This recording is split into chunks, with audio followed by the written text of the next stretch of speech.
Today we will start lesson number 13, organisms and populations, from the last unit, that is ecology and environment.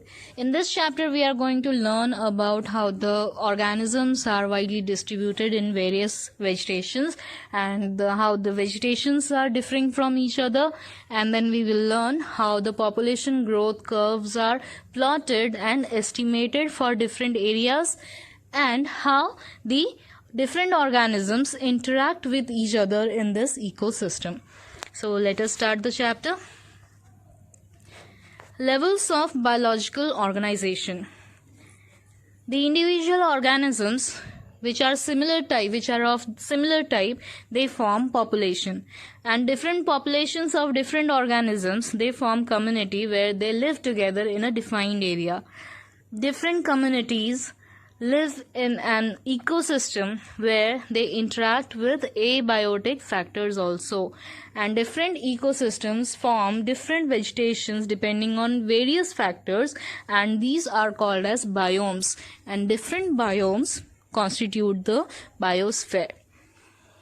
Here I want to mention one term. It is niche, N-I-C-H-E. It means the physical space occupied by an organism in an ecosystem and its interaction with the biotic and abiotic factors. Now let us see what are the major biomes of the world. Before that, let us understand what biomes are and on what factors they are depending.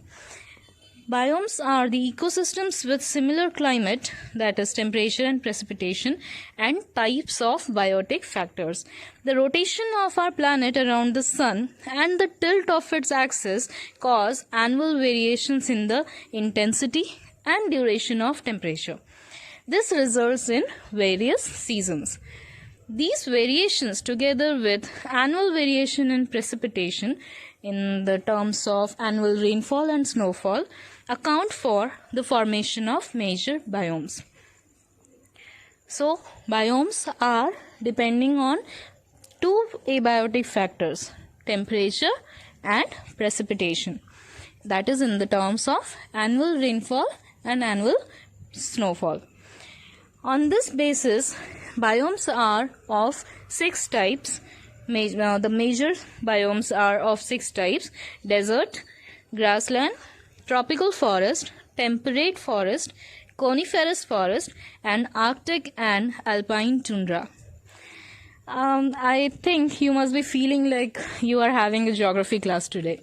Yes, this chapter is quite similar to the topics and the terms which you have already learned in your 7th, 8th, 9th standard of geography. Okay. Again, one more geography map you can see over here. 5 major biomes or vegetations in India. So here we are going to learn about the major biomes of our country. These are tropical rainforest, tropical deciduous forest, tropical thorn forest and scrubs, montane forest, and mangrove forest. That the distribution is shown in the map. You can see that. This we know. Ecosystem is formed on a basic structure of 2 components. It is biotic, the living organisms, and abiotic, the non-living organisms. Biotic, like plants, animals, microbes. Abiotic factors, temperature, light, water, soil, and other things. In this topic, we are going to learn about the abiotic factors and how they affect the biotic components of a particular area. The first one is temperature. It is the most ecologically relevant environmental factor. Seasonally, the average temperature on land varies. It decreases progressively from the equator to poles and from plains to mountains. It affects the enzymatic kinetics. This we had studied in 11th chapter. The effect of temperature on enzymes. So as the temperature will increase, what will happen? The enzymes will, certain enzymes will get denatured, affecting the basal metabolism and other physiological functions. If the biochemical reactions are disturbed due to the denaturing of proteins or enzymes, obviously it is going to affect the physiological functions of our body. Now, depending on the tolerance of the variations in temperature, organisms are classified as eurythermal and stenothermal. Eurythermals are those organisms which can tolerate a very high range of temperature. They have the tolerance of high range of temperature.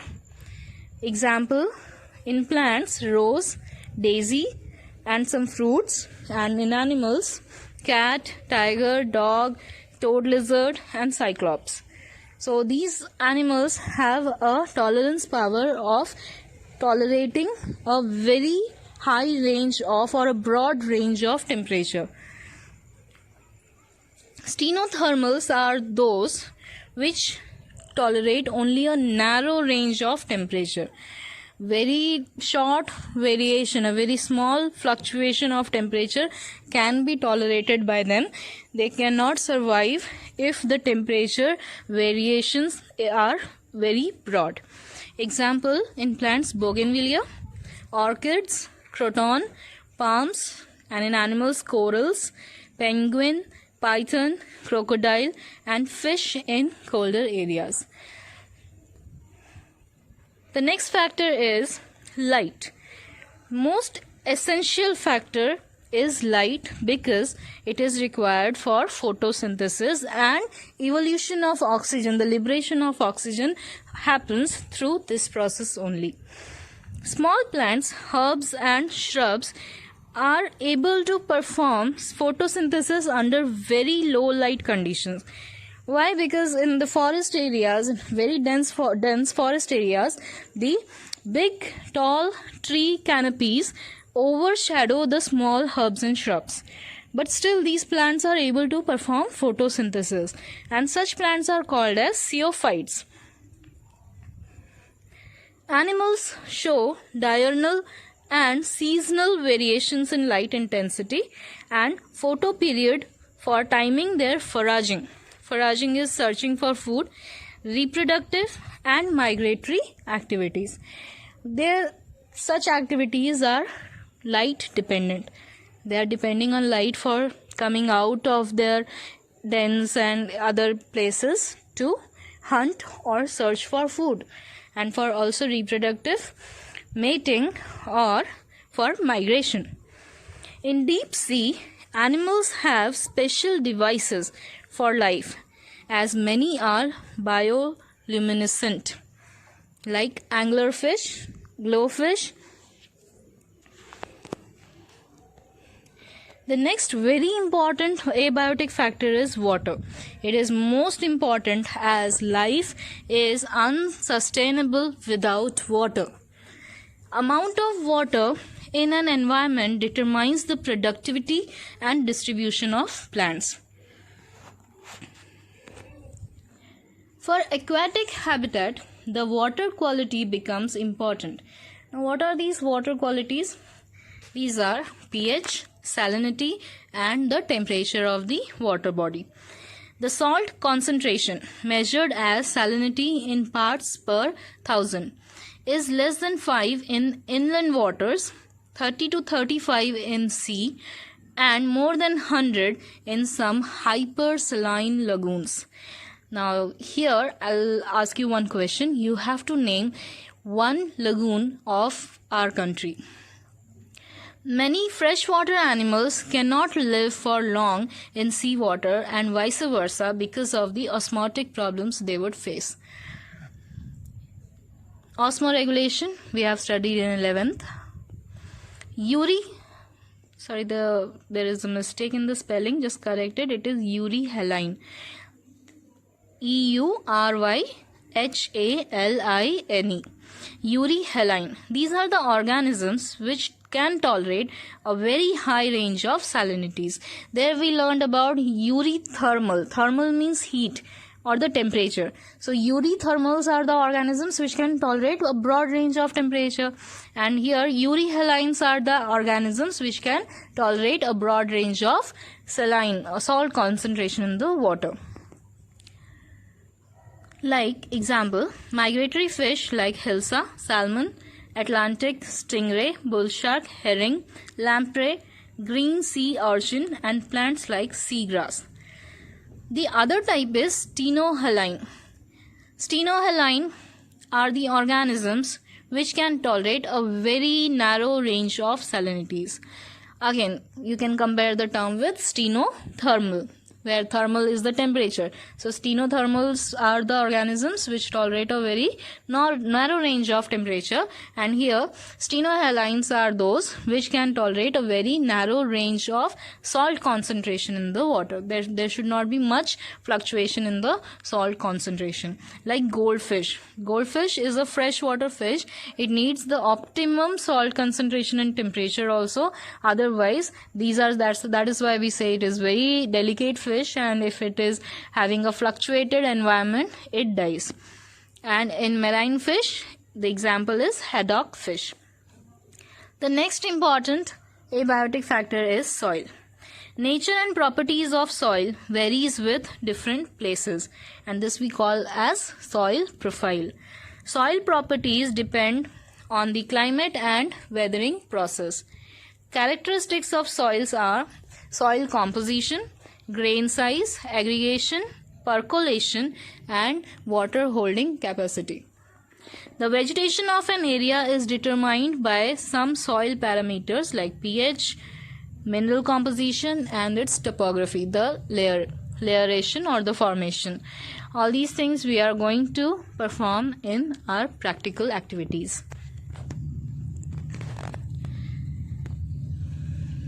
Now we learnt about the various abiotic factors and what are the effects of these abiotic factors on organisms.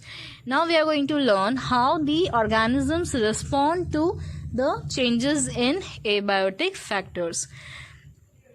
Homeostasis is the ability or tendency to maintain internal stability in an organism to compensate for environmental changes. This means maintaining a constant internal temperature or internal body environment in comparison with the fluctuating or changing external environment. There are two ways by which an organism can maintain a stable internal temperature. Either by regulating their internal temperature. Regulation means what? If you remember the regulator of fan, what do you do? When you feel cold, you are putting the regulator low, right? That means you are lowering the speed of the fan. And if you feel hot, what you do? You speed up the fan by regulator. So same way here, the regulators are the organisms which are able to adjust their internal body temperature according to the external temperature. The other way is conforming, that is adopting their internal temperature to the external temperature.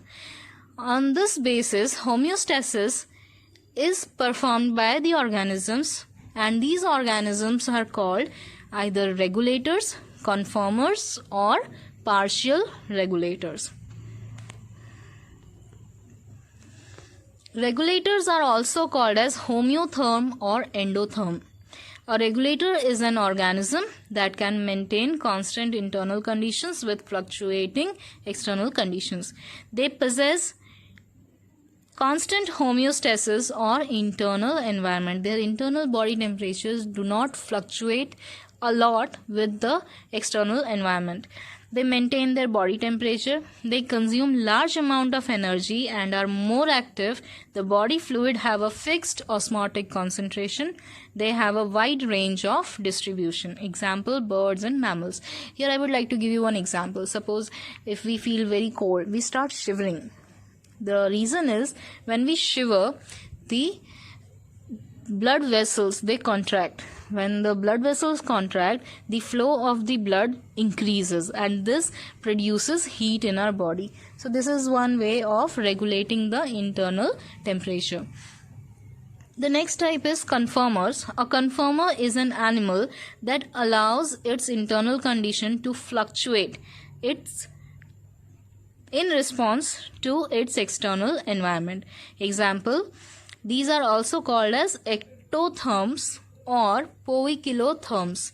If you remember in your first unit test in 11th standard, the question was asked.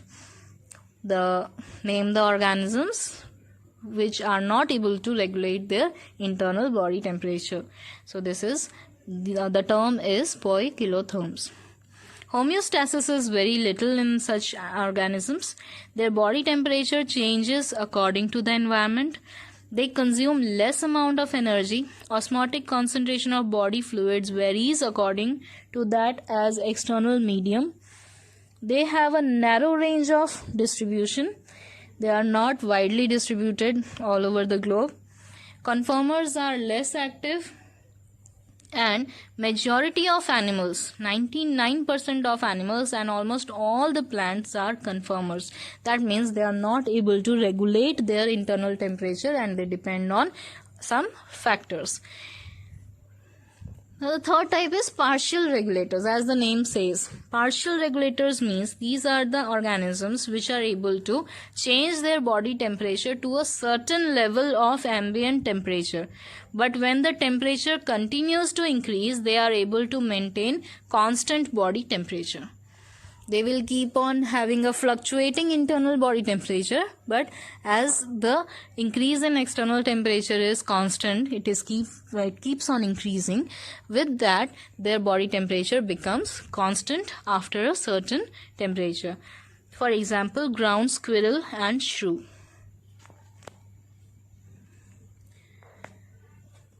If the stressful external conditions are localized or remain only for a short duration, here the stressful external conditions will be what? The temperature variations. The organism has two alternatives. One is to migrate or suspend their activities. The organism which they can move away temporarily from the stressful habitat to a more hospitable area and return when stressful period is over. This is called as migration.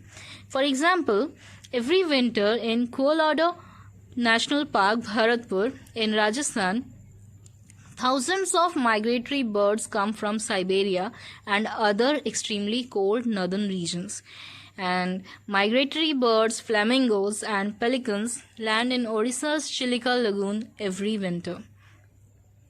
Suspension is when the metabolic activities are suspended for a period of time when the unfavorable conditions are existing. In bacteria, fungi and lower plants, various kinds of organisms, they form a thick-walled spores around them to survive in unfavorable conditions. These thick-walled spores are also called as cysts. In higher plants, seeds reduce their metabolic activities and undergo dormancy. That is why the seed dormancy period is there, where the seeds get time for maturation, and in this period they wait for the favorable conditions, and once they attain the optimum temperature and moisture and other factors for germination, they start germinating and form the plantlings. Animals, if they are unable to migrate, they avoid this stressful condition by undergoing winter sleep or hibernation. For example, bears. Some snails and fish go into estivation to avoid summer-related problems like heat and desiccation. During summer, the water dries up and the temperature is very hot. In such conditions, some fish, they form a mud wall against their area, and inside that mud shelter or the wall, there will be a limited amount of water which is trapped in the mud. From the outer side, it is completely dried up, but in the mud area shelter, there will be some water which will help them to survive through the unfavorable situation. Under unfavorable conditions, many zooplankton species in lakes and ponds are known to enter diapause. As during this condition, the lakes and ponds, they dry up. So zooplanktons, they undergo diapause. This is a stage of suspended development. They do not propagate. They just go a slow development. Adaptation is any attribute of the organism, maybe morphological, physiological, behavioral. Any changes in morphological, physiological and behavioral aspects of the organism that enables it to survive and reproduce in its habitat. Let us go through the examples. The first one is adaptation in kangaroo rat. Dipodomys mariami.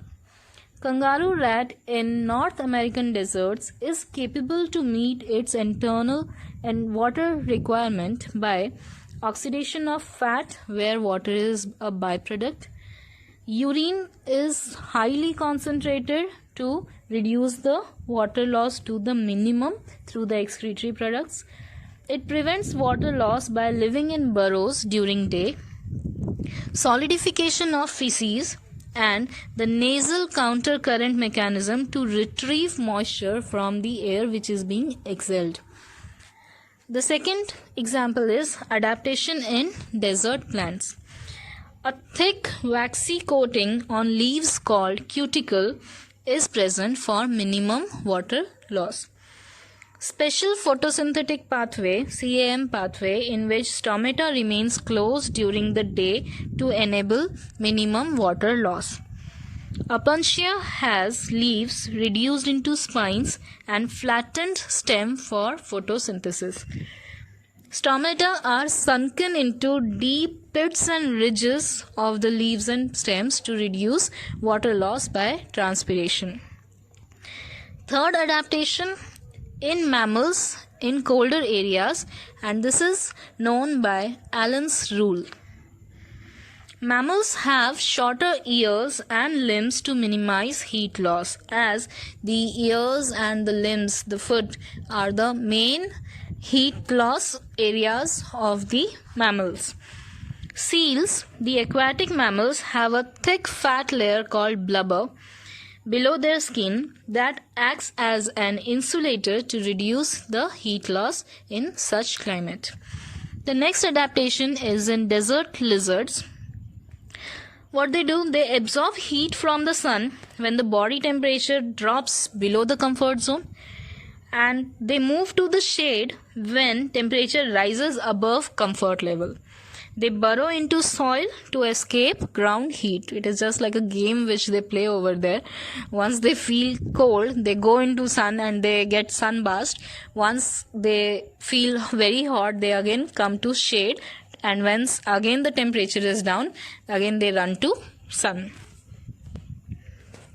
Next adaptation is in humans at higher altitudes. People at high altitudes, that is more than 3,500, like in Rohtang Pass near Manali, Mansarovar in China-occupied Tibet, experience altitude sickness. What is this altitude sickness? When a person reaches to a very high altitude where it is not adjusted or accustomed to live, the person suffers from the following symptoms: nausea, fatigue, heart palpitations and hypoxia. Hypoxia is low levels of oxygen in blood. The causes are, at high altitudes, low oxygen is compensated by increasing RBC production. The binding capacity of hemoglobin reduces and breathing rate increases. The solution to this problem, altitude sickness, is acclimatization. People traveling to high altitude get slowly adjusted or acclimatized and stop altitude sickness by increasing RBC production, decreasing hemoglobin binding capacity, and this increases breathing rate. The next adaptation is biochemical adaptations. Biochemical adaptations in marine invertebrates and fish living at very deep areas in oceans where pressure is more than 100 times the normal atmospheric pressure. In such conditions, the organisms survive because of the adaptations in their biochemical reactions. Next type is adaptations in fish in Antarctic waters. That is where the temperature is below 0 degrees Celsius. They show cold hardening, and by this they make some physiological adaptations in them, that is freeze tolerance. Extracellular space contain ice nucleating proteins which convert the water into ice, which form the ice. Small amount of water is withdrawn from cells, and thus cells have high solute concentration. If the cells lose water and this water goes to the extracellular space where they are converted into ice. So the cells, they lost the water and this water was converted into ice, and now the cells are in high solute concentration, and this protects them from freezing. The second type is freeze avoiding animals. Body fluids of these animals have anti-freeze solutes like glycerol, which lower the freezing point of the body fluids below 0 degrees Celsius, and freezing is prevented, keeping the animals active in such areas. For example, the ice fish. The scientific name is Cynocephalus. The last adaptations type in our adaptation topic is which is observed in Archaebacteria. Archaebacteria we have studied in the kingdom Monera, which are living in extreme habitats. Archaebacteria flourish in hot springs and deep sea hydrothermal vents where temperature exceeds 100 degrees Celsius because they have special enzymes and plasma membrane constituents that help them to metabolize comfortably at high temperature. So here we finish today's topic. Thank you.